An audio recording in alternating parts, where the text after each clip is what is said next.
నమస్తే అందరికీ. నేను మీ చుక్కానాని మాట్లాడుతూ ఉన్నా.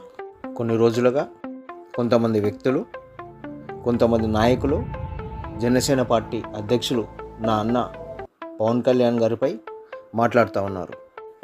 కానీ చరిత్రకు ఒక అలవాటు ఉంది. అది శబ్దాన్ని నిజం నుండి వేరు చేసే శక్తి కలిగి ఉంది. ప్రతి దూషణ ఒక ప్రేరణగా మారుతుంది. ప్రతి దాడి ఒక బలంగా మారుతుంది. ప్రతి సవాలు విజయానికి ఒక అడుగు కాబడుతుంది. మనం చూస్తున్నాం, మనం నేర్చుకుంటున్నాం, మనం ముందుకు వెళ్తూ ఉన్నాం. భవిష్యత్తు వారిదే. ఎవరైతే తన నమ్మకాల కోసం, ప్రజల కోసం నిలబడతారో చరిత్ర వారిదే. పేరు గుర్తుపెట్టుకోండి. నేను మీ చుక్కనాని. జై తెలంగాణ, జై జనసేన, జై పవన్ కళ్యాణ్.